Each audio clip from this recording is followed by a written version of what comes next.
డబ్బు పంపిస్తేనే డబ్బా పంపించేది.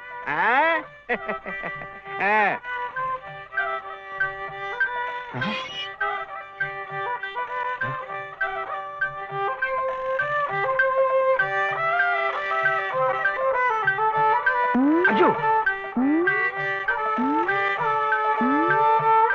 అమ్మో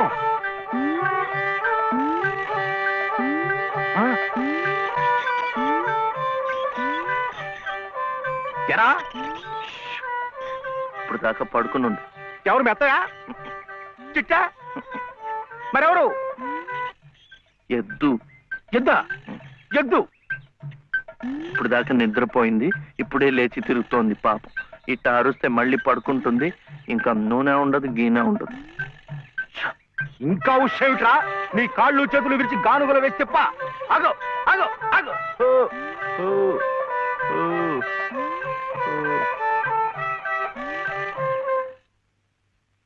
చెప్పానుగా పడుకుంటుందని. ఇప్పుడు కాడి మెడ మీద వేసుకుని నువ్వే తిరుగు. తిరుగుతాను తిరుగుతాను. లే రే ఆ నూనెంతా డబ్బాలోకి ఇస్తావు. ఎంత నూనె తగలడిపోయిందో, ఎంత నూనె తగలడిపోయిందో. ఏమిట్రా? ఇది అమ్మకూడదు, మట్టిలో కలిసిపోయింది. ఒంటికి రాసుకుని తలంటుకో. అంటుకుంటా అంటుకుంటా. కాంతం కాంతం కాంతం నువ్వు వెళ్ళి పత్రం పట్టరా. రౌతు కొద్ది గుర్రమని ఊరికే అన్నారటో.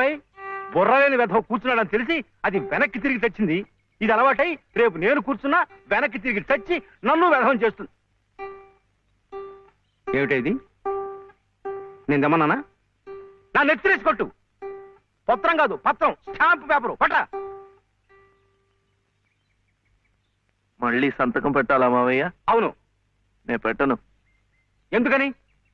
ఆయనమ్మ పెట్టద్దంది. పెట్టకపోతే ఈ నష్టం ఎవరు భరిస్తారా? ఎవరు భరిస్తారు? డబ్బా నూనె ఖరీదని తెలుసా? 200. నీ బొంద. ఇది మీ నాన్న మీద జిడ్డావదం కాదు, ప్రశస్తమైన నువ్వుల నూనె. డబ్బా నూనె ఖరీదు సహస్రం. 1000 రూపాయలు. 3 డబ్బాలకి 3000. ఇవో తీసుకో, పెట్టు.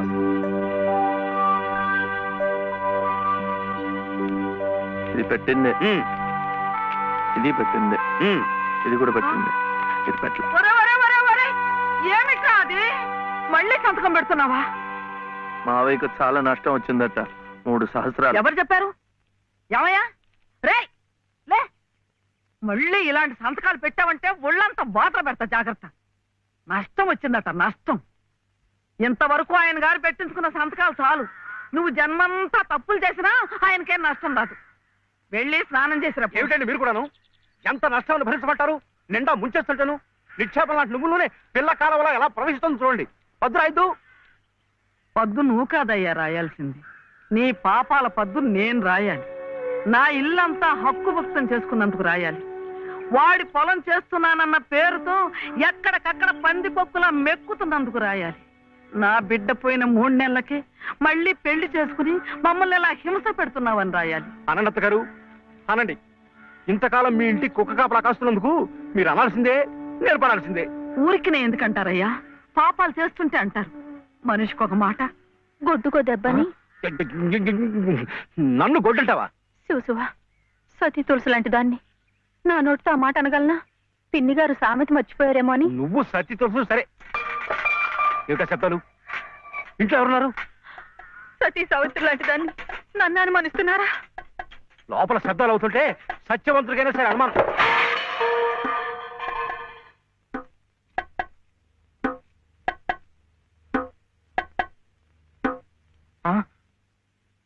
చూడు నాన్న, నీకు దిష్టి తగులుతుందని చాటుగా పలహారం పెడితే సీతమ్మ లాంటి దాన్ని నన్నే అనుమానిస్తున్నారు. రామచంద్రుడి కనుక అనుమానించానే, ఏం తప్ప? నువ్వు రామచంద్రుడు కాదయ్యా, రావణాచంద్రుడు. ఆ విషయం తెలియకే బంగారం లాంటి నా కూతురు గొంతు కోసేసినాను. అవకాశం దొరికింది కదా అని నా ఇంట్లో తిష్ట వేసి మేసేస్తూ మీరే నా గొంతు కోశారు. సిగ్గు లేకపోతే సరి. సిక్కు లేదని అమ్మ అన్నాడు. అవునన్నా, నేను ఇప్పుడే గోదాట్లో దూకుసేస్తా. నీతో పాటే నేను చచ్చిపోతానన్నా. రా తల్లి. అగో, ఇదే ఈతల పోటీలు అనుకున్నారంటే ఒకళ్ళ వెనకాల ఒకళ్ళు దూకడానికి చావడానికి. మీరెవరు చావక్కర్లేదు, మీరు ఇక్కడే బతికి చావండి, నన్ను చంపండి. ఏం శివయ్యా? అదేమిటి పట్టపగల్లో చందమామ గురించి పాడుతున్నావు? అడుగో వచ్చాడుగా. ఎక్కడా ఏడి?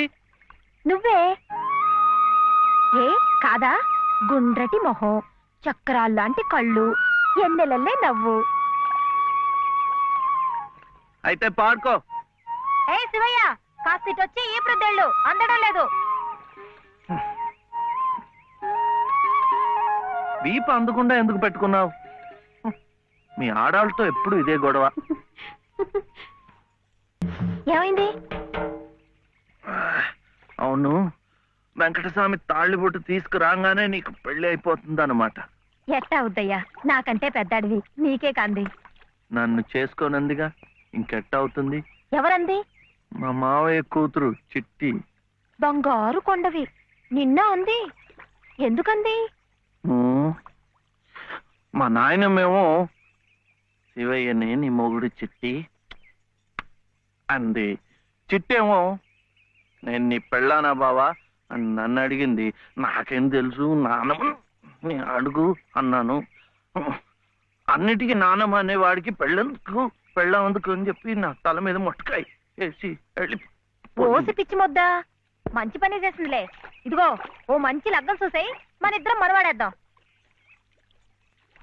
ఏంటి శివయ్య, వింటున్నావా? లేదు, బొందు కంటుకుంటున్నావు.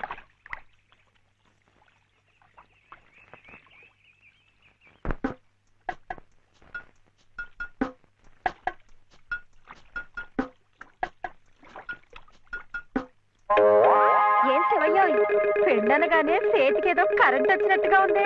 అంటే కర్మ, మను అయితే మన ప్రేమ పట్టపగ్గాలు ఉండవు. ఊరి సచ్చినోడా నువ్వా? ఎల్లెలో ఏటే సుబ్బులు, చెయ్యి మారగానే సాకు తగిలిందటే చుట్టుకున్నావు. పట్టేవాళ్ళ బుద్ధేంటో ఆ చెయ్యి వాటంలోనే తెలిసిపోద్ది. అమ్మో!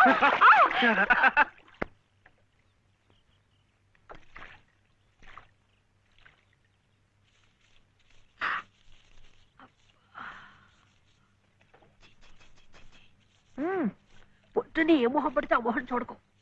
అత్తయ్య ఏదో ఉండనా లోపలికి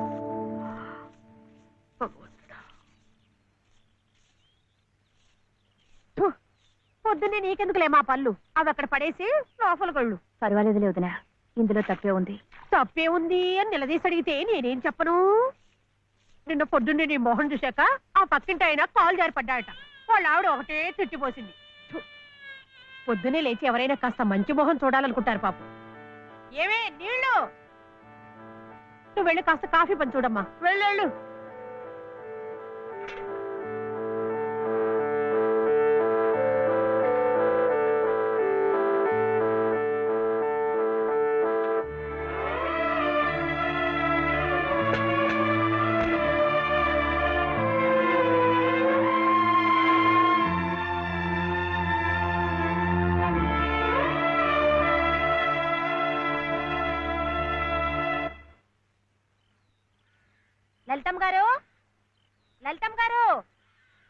లలితమ్మ గారు అదేమిటి రోజు ఎంచగ్గాను దుర్గమ్మ గారు అని నా పేరు పెట్టి పిలిచేదానివి, ఈ రోజు ఏమిటి లలితమ్మో అంటా గావుకేకలు దుర్గమ్మ లలితమ్మ అయిపోయింది ఏమిటి? అదెట్టా అవుతుందమ్మా, దుర్గమ్మే లలితమ్మే. నా జాకెట్ నా లాగు, నా చొక్కా ఎక్కడా? ఇదిగో బాబు,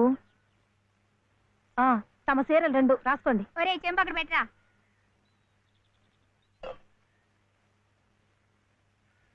రా బాబు, ఇదిగో మీ అమ్మగారివి 6 చీరలు. మరి జాకెట్లు ఇదిగో ఉన్నాయి.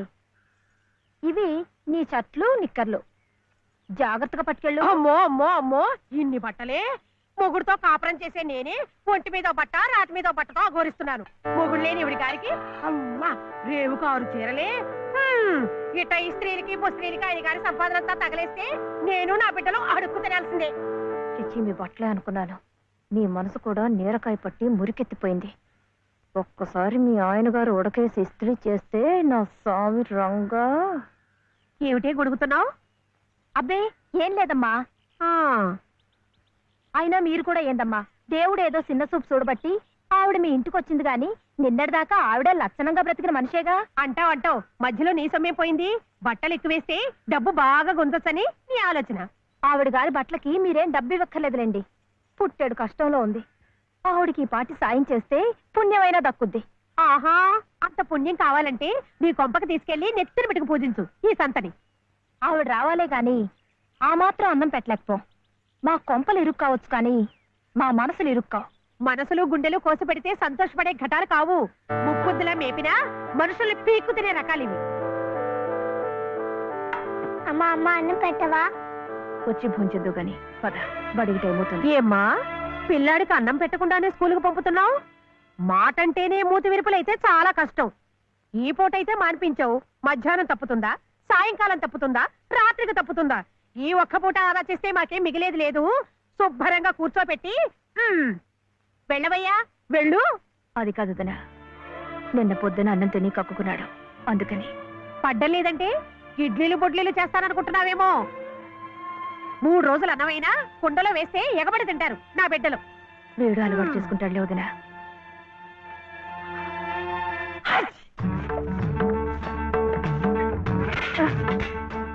ఇక్కడ గొడిగే. నీకు వర్షం వస్తుందేమోనని. సరే సర్లే, ఎక్కడైనా పెట్టు. రామ రామ. ఏయ్, ఇక్కడ కాదు అక్కడ.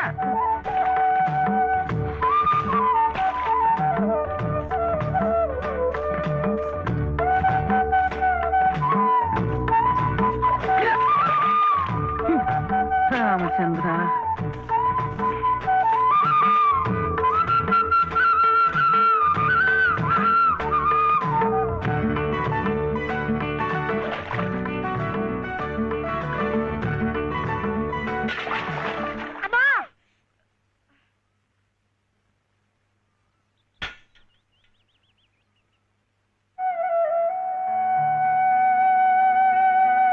అయ్యయ్యో, ఏమిట్రా ఈ తలతిక్క పనులు? చూడలేదు. సర్లే, బిడ్డ పూర్తిగా తడిసిపోయాడు. ఏమనుకోకమ్మా. పర్వాలేదు. చాలే. అయితే రేపటి నుంచి నీళ్లు కూడా పోయాను. ఒరే, ఇదంతా నా కోసం అట్రా, నీ కోసం కాదు. ఏది చేసినా భక్తితో చెయ్యాలయ్యా. అయితే ప్రసాదానికి వెళ్ళినా వెళ్ళు.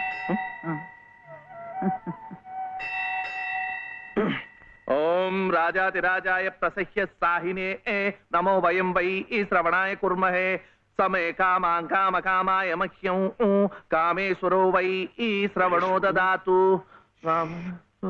ఇంకా నైవేద్యం కాలేదురా. శ్రవణో దదాతు.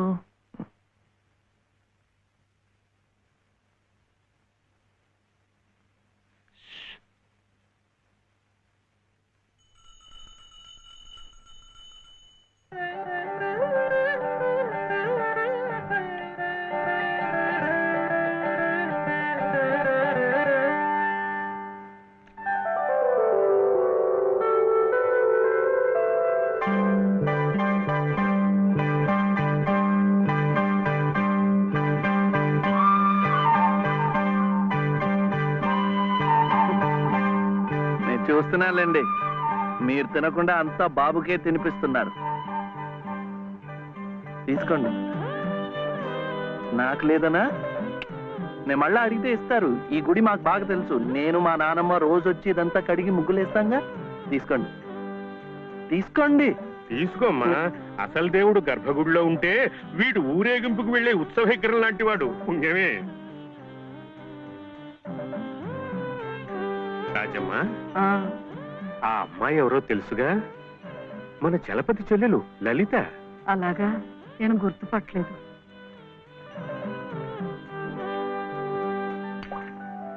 నిన్ను గుర్తుపట్టలేకపోయానమ్మా. ఏమనుకోకు. ఏమిటో మనిషికొక చింత పెడతాడా దేవుడు. గంగిగోవు లాంటి మీ అన్నయ్యకి ఆ మహాతల్లి మీ వదిన ఎలా దొరికిందో. వస్తానండి. పదమ్మా. చూడమ్మా, ఇంత చిన్నతనంలోనే నీకొచ్చిన కష్టం సామాన్యమైంది ఏం కాదు. ఇలాంటప్పుడే మనసు చిక్కబట్టుకోవాలి. నేను ఎన్ని ఎదురు దెబ్బలు తిన్నానంటావు? కళ్ళ ముందే కాపురం చేస్తున్న కూతురు పోయింది, కొడుకు కోడలు పోయారు. చిన్నతనంలో జరిగిన ప్రమాదంలో మెదడికి దెబ్బ తగిలి నా మనవడు ఇలా అయిపోయాడు. ఇవన్నీ తట్టుకుంటూ మందులు మాకులు తింటూ ఇంకా బ్రతికుండాలనుకుంటున్నానంటే ఎందుకంటావు? నా మీద ఆధారపడ్డ వాడి కోసం, నా మనవడి కోసం. భగవంతుడా, వాడి బుద్ధి పెంచకపోతే పోయే, ఏ కల్మషం ఎరగని ఆ పసితనాన్ని అలాగే ఉంచు. చెప్పింది చేసే పట్టుదల, దీక్ష అవైనా ఇచ్చావు, అంతే చాలు అని రోజుకొక్కసారి ఆ దేవుడికి గుర్తు చేయటానికి ఈ కట్టిని ఇలా ఉంచాను. అమ్మా స్కూల్కి వెళ్ళొద్దు. చాదస్తం అనుకోకపోతే ఒక్క మాట చెప్తాను తల్లి. నువ్వు కూడా ఒక మంచి రోజు చూసుకుని ఈ గుడి ప్రాంగణం తుడిచు, మెట్లు కడిగు, ఇంత సేవ చేసుకో. అంత మాత్రాన బాధలు తీరిపోతాయని కాదమ్మా. ఆ భగవంతుడి అనుగ్రహం ఉంటే ఈ కష్టాల సముద్రంలో పడి కొట్టుకుపోకుండా కనీసం మోకాటి లోతునైనా సాగిపోగలమని. ఆ లలితమ్మ ప్రసాదాలు పెట్టి పిల్లాడిని స్కూలుకు పంపుతోందంటే ఆ వదిలి గారు ఎంత అమానుషంగా ప్రవర్తిస్తుందో ఆలోచించు. అగో, నీ ఇష్టం వచ్చినప్పుడు అలా రావడానికి పోవడానికి ఇది ఏమన్నా ఇదనుకున్నావా? టీ గుంజీలు ఏదో పొరపాటు అయిపోయింది. రేపటి నుంచి వాడి టైంకి వచ్చేస్తా. రేపటి సంగతి రేపు చూద్దామమ్మా. ఈ క్లాస్ అయ్యేదాకా గుంజీలు వేద్దావా అని, అప్పుడు కానీ రాంగ్ కుదరదు. ఒరే ఒరే, ఏమిట్రా ఇది? మీరు క్లాస్ అయ్యేదాకా తీగుంజలు తీయండి. వాడికి నాకు సామ్యం ఏమిట్రా? వాడు తప్పు చేశాడు, తీయొద్దు. మీరు తప్పు చేశారు. నేనేం చేశాను? వాడు ఎందుకు ఆలస్యంగా వచ్చాడో తెలుసుకోకుండా తీగుంజలు తీయమనడం తప్పు కదా. రే, ఎందుకు ఆలస్యమైంది? నువ్వు తీయొద్దు. ఏమ్మా, ఎందుకు ఆలస్యమైంది? వాళ్ళ వదిన బాగా చూసుకోపోతే గుడికి నిజమే కదా, గుడికి తీసుకెళ్లి ప్రసాదం పెట్టి తీసుకొస్తోంది పాపం. అన్ని మెట్లు ఎక్కి దిగాలంటే ఆలస్యం అవుదా? అవుతుంది. ఆ సంగతి చెప్పొచ్చు కదమ్మా. అంతే, ఆపు ఆపు. మాస్టారు, రేపటి నుంచి గుడిలో ప్రసాదం అయిన తర్వాత వీడు వస్తుండగా చూసి బెల్లు కొట్టండి. అట్టాగే లేరా, వెళ్ళు వెళ్ళు. నీ పేరేమిట్రా? బాలసుబ్రహ్మణ్యం. బాలసుబ్రహ్మణ్యం.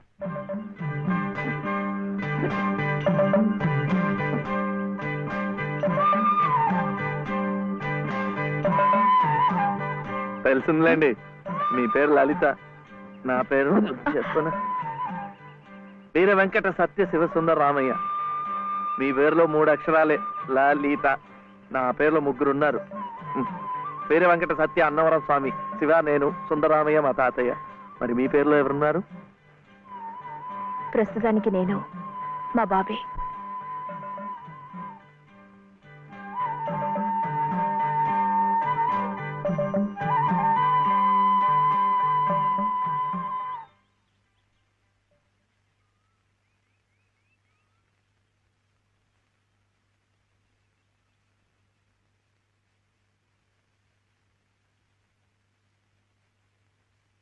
ఇలా సహాయం చేస్తే పుణ్యం, కానీ మొగాళ్ళు మాత్రమే చేయాలి.